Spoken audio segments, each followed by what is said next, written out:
यीशु अपने शिष्यों के साथ केद्रो नाले के उस पार गए।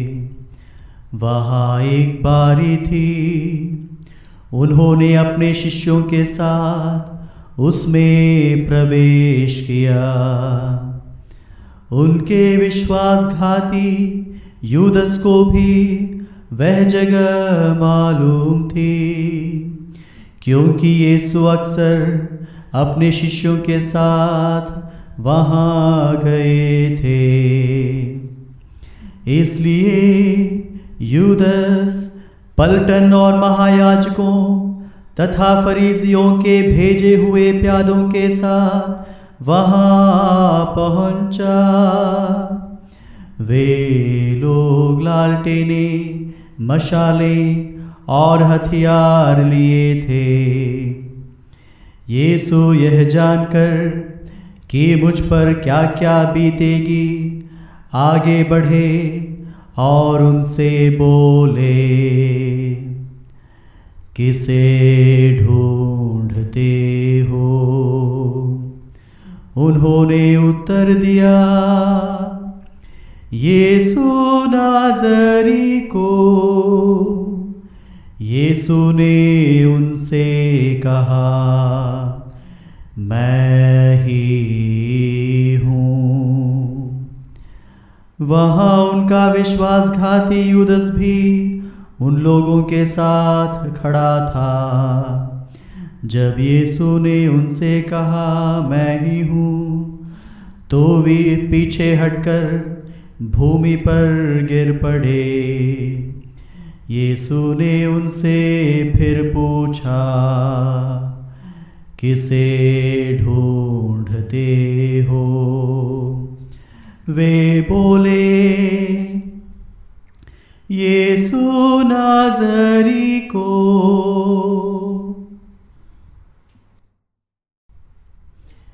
इस पर यीशु ने कहा, मैं तुम लोगों से कह चुका हूँ कि मैं ही हूँ। यदि तुम मुझे ढूंढते हो तो इन्हें जाने दो। यह इसलिए हुआ कि उनका यह कथन पूरा हो जाए, तूने जिन्हें मुझे सौंपा है, मैंने उनमें से एक भी सर्वनाश नहीं होने दिया। उस समय सिमोन पेत्रुस ने अपनी तलवार खींच ली और प्रधान याजक के नौकर पर चलाकर उसका दाहिना कान उड़ा दिया। उस नौकर का नाम मलकुस था। यीशु ने पेत्रुस से कहा, तलवार म्यान में कर लो। जो प्याला पिता ने मुझे दिया है, क्या मैं उसे नहीं पीऊं? तब पलटन कप्तान और यहूदियों के प्यादों ने यीशु को पकड़कर बांध लिया। वे उन्हें पहले अन्नस के यहाँ ले गए, क्योंकि वह उस वर्ष के प्रधान याजक कैफस का ससुर था। यह वही कैफस था जिसने यहूदियों को यह परामर्श दिया था, अच्छा यही है कि राष्ट्र के लिए एक ही मनुष्य मर जाए। सिमोन पेत्रुस और एक दूसरा शिष्य यीशु के पीछे पीछे चले। यह शिष्य प्रधान याजक का परिचित था और यीशु के साथ प्रधान याजक के प्रांगण में चला गया, किंतु पेत्रुस फाटक के पास बाहर खड़ा रहा। इसलिए वह दूसरा शिष्य जो प्रधान याजक का परिचित था फिर बाहर गया और द्वारपाली से कहकर पेत्रुस को भीतर ले आया। द्वारपाली ने पेतरुस से कहा, कहीं तुम भी तो उस मनुष्य के शिष्य नहीं हो? उसने उत्तर दिया, नहीं हूँ। जाड़े के कारण नौकर और प्यादे आग सुलगाकर ताप रहे थे। पेतरुस भी उनके साथ आग तापने लगा। प्रधान याजक ने यीशु से उनके शिष्यों और उनकी शिक्षा के विषय में पूछा। यीशु ने उत्तर दिया,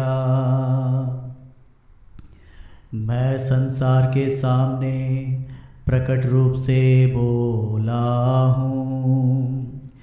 मैंने सदा सभागृह और मंदिर में, जहाँ सब यहूदी एकत्र हुआ करते हैं, शिक्षा दी है। मैंने गुप्त रूप से कुछ नहीं कहा। यह आप मुझसे क्यों पूछते हैं? उनसे पूछ लीजिए जिन्होंने मेरी शिक्षा सुनी है। वे जानते हैं कि मैंने क्या कहा है। इस पर पास खड़े प्यादों में से एक ने यीशु को थप्पड़ मार कर कहा, तुम प्रधान याजक को इस तरह जवाब देते हो? यीशु ने उससे कहा, यदि मैंने गलत कहा तो गलती बता दो, और यदि ठीक कहा तो मुझे क्यों मारते हो? इसके बाद अन्नस ने बांधे हुए यीशु को प्रधान याजक कैफस के पास भेज दिया। सिमोन पेतरुस उस समय आग ताप रहा था। कुछ लोगों ने उससे कहा, कहीं तुम भी तो उसके शिष्य नहीं हो? उसने अस्वीकार करते हुए कहा, नहीं हूँ। प्रधान याजक का एक नौकर उस व्यक्ति का संबंधी था जिसका कान पेतरुस ने उड़ा दिया था। उसने कहा, क्या मैंने तुमको उसके साथ बारी में नहीं देखा था? पेतरुस ने फिर अस्वीकार किया और उसी क्षण मुर्गे ने बांग दी। तब वे यीशु को कैफस के यहाँ से राज्यपाल के भवन ले गए। अब भोर हो गया था। उन्होंने इसलिए भवन में प्रवेश नहीं किया कि वे अशुद्ध न हो जाएं, बल्कि पास्का का मेमना खा सकें। पिलातुस बाहर आकर उनसे मिला और बोला, आप लोग इस मनुष्य पर कौन सा अभियोग लगाते हैं? उन्होंने उत्तर दिया, यदि यह कुकर्मी नहीं होता तो हमने इसे आपके हवाले नहीं किया होता। पिलातुस ने उनसे कहा, आप लोग इसे ले जाइए और अपनी संहिता के अनुसार इसका न्याय कीजिए। यहूदियों ने उत्तर दिया, हमें किसी को प्राण दंड देने का अधिकार नहीं है। यह इसलिए हुआ कि यीशु का वह कथन पूरा हो जाए जिसके द्वारा उन्होंने संकेत किया था कि उनकी मृत्यु किस प्रकार की होगी। तब पिलातुस ने भवन में वापस जाकर यीशु को बुला भेजा और उनसे कहा, क्या तुम यहूदियों के राजा हो? यीशु ने उत्तर दिया, क्या आप यह अपनी ओर से कहते हैं या दूसरों ने आपसे मेरे विषय में यह कहा है? पिलातुस ने कहा, क्या मैं यहूदी हूँ? तुम्हारे ही लोगों ने और महायाजकों ने तुम्हें मेरे हवाले कर दिया है। तुमने क्या किया है? यीशु ने उत्तर दिया, मेरा राज्य इस संसार का नहीं है। यदि मेरा राज्य इस संसार का होता तो मेरे अनुयायी लड़ते और मैं यहूदियों के हवाले नहीं किया जाता, परंतु मेरा राज्य यहाँ का नहीं है। इस पर पिलातुस ने उनसे कहा, तो तुम राजा हो? यीशु ने उत्तर दिया, आप ठीक कहते हैं, मैं राजा हूँ। मैं इसलिए जन्मा और इसलिए संसार में आया हूँ कि सत्य के विषय में साक्ष्य दूँ। जो सत्य के पक्ष में है वह मेरी सुनता है।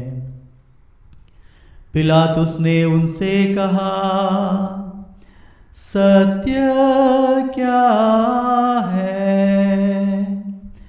वह यह कहकर फिर बाहर गया और यहूदियों के पास आकर उसने उनसे कहा,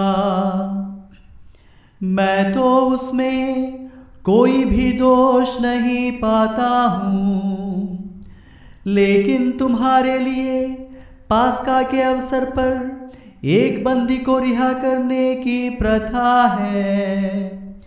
क्या तुम लोग चाहते हो कि मैं तुम्हारे लिए यहूदियों के राजा को रिहा कर दूं?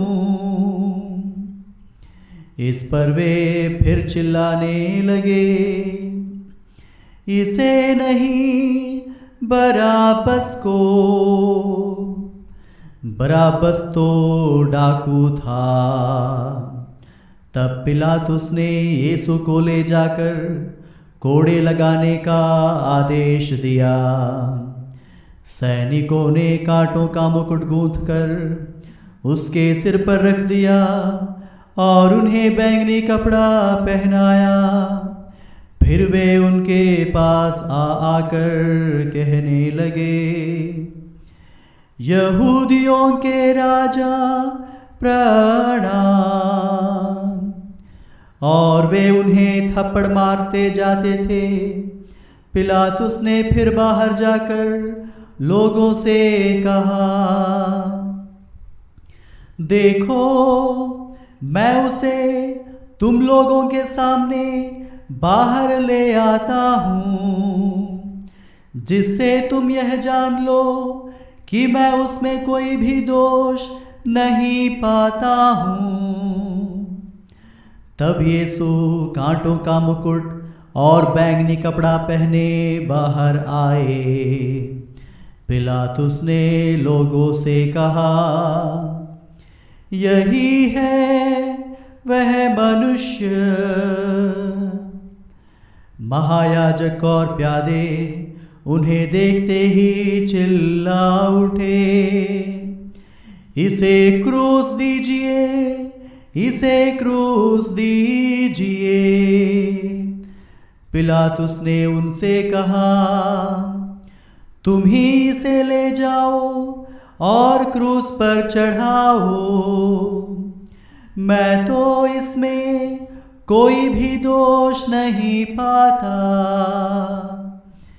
यहूदियों ने उत्तर दिया, हमारी एक संहिता है और उस संहिता के अनुसार वह प्राण दंड के योग्य है। क्योंकि इसने ईश्वर का पुत्र होने का दावा किया है। पिलातुस यह सुनकर और भी डर गया। उसने फिर भवन के अंदर जाकर यीशु से पूछा, तुम कहाँ के हो? किंतु यीशु ने उसे कोई उत्तर नहीं दिया। इस पर पिलातुस ने उनसे कहा, तुम मुझसे क्यों नहीं बोलते? क्या तुम यही नहीं जानते कि मुझे तुमको रिहा कर देने का भी अधिकार है और तुमको क्रूस पर चढ़ाने का भी? यीशु ने उत्तर दिया, यदि आपको ऊपर से अधिकार न दिया गया होता तो आपका मुझ पर कोई अधिकार नहीं होता। इसलिए जिसने मुझे आपके हवाले कर दिया है वह अधिक दोषी है। उस समय से पिलातुस यीशु को मुक्त करने का उपाय ढूंढने लगा, परंतु यहूदी चिल्लाकर कहने लगे, यदि आप इसे रिहा करते हैं तो आप कैसर के हितैषी नहीं हैं। जो अपने को राजा कहता है वह कैसर का विरोध करता है। यह सुनकर पिलातुस ने यीशु को बाहर ले आने का आदेश दिया। वह अपने न्यायासन पर उस जगह जो लिथोस त्रोतोस और इब्रानी में गबथा कहलाती है बैठ गया। पास्का की तैयारी का दिन था, लगभग दोपहर का समय था। पिलातुस ने यहूदियों से कहा, यही है तुम्हारा राजा। इस पर वे चिल्ला उठे, ले जाइए, ले जाइए, इसे क्रूस दीजिए। पिलातुस ने उनसे कहा, क्या मैं तुम्हारे राजा को क्रूस पर चढ़वा दूं? महायाजकों ने उत्तर दिया, कैसर के सिवा हमारा कोई राजा नहीं।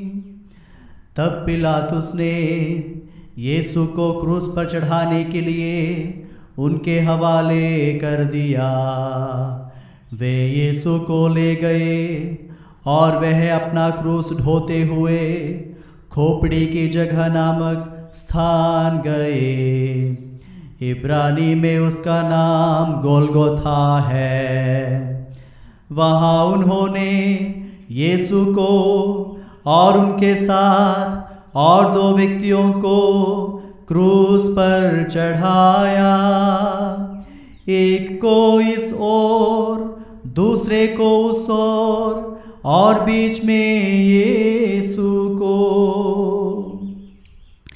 पिलातुस ने एक दोष पत्र भी लिखवाकर क्रूस पर लगवा दिया।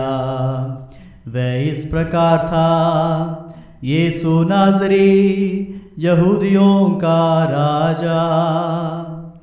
बहुत से यहूदियों ने यह दोष पत्र पढ़ा, क्योंकि वह स्थान जहाँ यीशु क्रूस पर चढ़ाए गए थे शहर के पास ही था, और दोष पत्र इब्रानी, लातीनी और यूनानी भाषा में लिखा हुआ था। इसलिए यहूदियों के महायाजकों ने पिलातुस से कहा, आप ना लिखिए यहूदियों का राजा, बल्कि इसने कहा कि मैं यहूदियों का राजा हूँ। पिलातुस ने उत्तर दिया, मैंने जो लिख दिया सो लिख दिया। यीशु को क्रूस पर चढ़ाने के बाद सैनिकों ने उनके कपड़े ले लिए और कुर्ते के सिवा उन कपड़ों के 4 भाग कर दिए, हर सैनिक के लिए एक भाग। उस कुर्ते में सीवन नहीं था, वह ऊपर से नीचे तक पूरा का पूरा बुना हुआ था। उन्होंने आपस में कहा, हम इसे नहीं फाड़े, चिट्ठी डालकर देख लें कि यह किसे मिलता है। यह इसलिए हुआ कि धर्म ग्रंथ का वह कथन पूरा हो जाए। उन्होंने मेरे कपड़े आपस में बांट लिए और मेरे वस्त्र पर चिट्ठी डाली। सैनिकों ने ऐसा ही किया। यीशु की माता, उसकी बहन, क्लोपस की पत्नी मरियम और मरियम मगदलेना उसके क्रूस के पास खड़ी थी।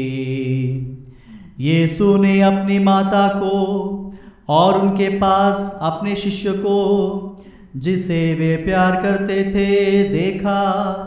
उन्होंने अपनी माता से कहा, भद्रे, यह आपका पुत्र है।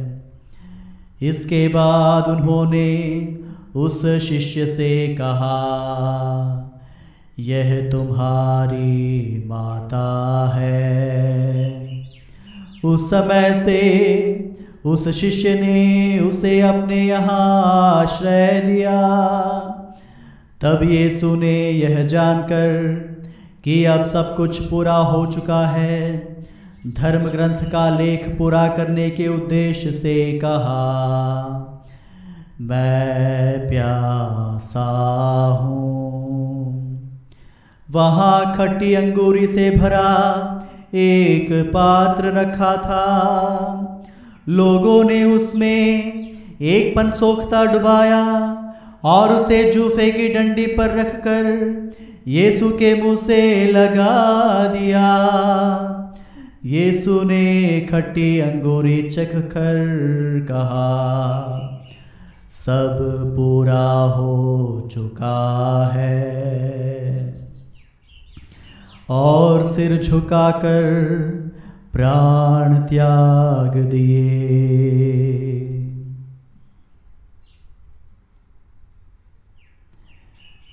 वह तैयारी का दिन था। यहूदी यह नहीं चाहते थे कि शव विश्राम के दिन क्रूस पर रह जाए, क्योंकि उस विश्राम के दिन बड़ा त्योहार पड़ता था। उन्होंने पिलातुस से निवेदन किया कि उनके टांगें तोड़ दी जाएं और शव हटा दिए जाएं। इसलिए सैनिकों ने आकर यीशु के साथ क्रूस पर चढ़ाए हुए पहले व्यक्ति की टांगें तोड़ दी, फिर दूसरे की भी। जब उन्होंने यीशु के पास आकर देखा कि वह मर चुके हैं, तो उन्होंने उनकी टांगें नहीं तोड़ी। लेकिन एक सैनिक ने उनकी बगल में भाला मारा और उसमें से तुरंत रक्त और जल बह निकला। जिसने यह देखा है वही इसका साक्ष्य देता है, और उसका साक्ष्य सच्चा है। वह जानता है कि मैं सच बोलता हूँ, जिससे आप लोग भी विश्वास करें। यह इसलिए हुआ कि धर्म ग्रंथ का यह कथन पूरा हो जाए, उसकी एक भी हड्डी नहीं तोड़ी जाएगी। फिर धर्म ग्रंथ का एक दूसरा कथन इस प्रकार है, उन्होंने जिसे छेदा है वह उसी की ओर देखेंगे। इसके बाद अरिमथिया के यूसुफ ने, जो यहूदियों के भय के कारण यीशु का गुप्त शिष्य था, पिलातुस से यीशु का शव ले जाने की अनुमति मांगी। पिलातुस ने अनुमति दे दी। इसलिए यूसुफ आकर यीशु का शव ले गया। निकोदेमुस भी पहुंचा, जो पहले रात को यीशु से मिलने आया था। वह लगभग 50 सेर का गंधरस और अगरू का मिश्रण लाया।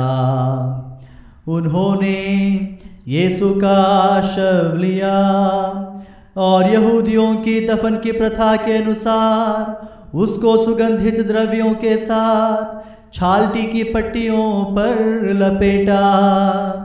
जहाँ यीशु क्रूस पर चढ़ाए गए थे, वहाँ एक बारी थी और उस बारी में एक नई कब्र, जिसमें अब तक कोई भी नहीं रखा गया था। उन्होंने यीशु को वहीं रख दिया, क्योंकि वह यहूदियों के लिए तैयारी का दिन था और वह कब्र निकट ही थी।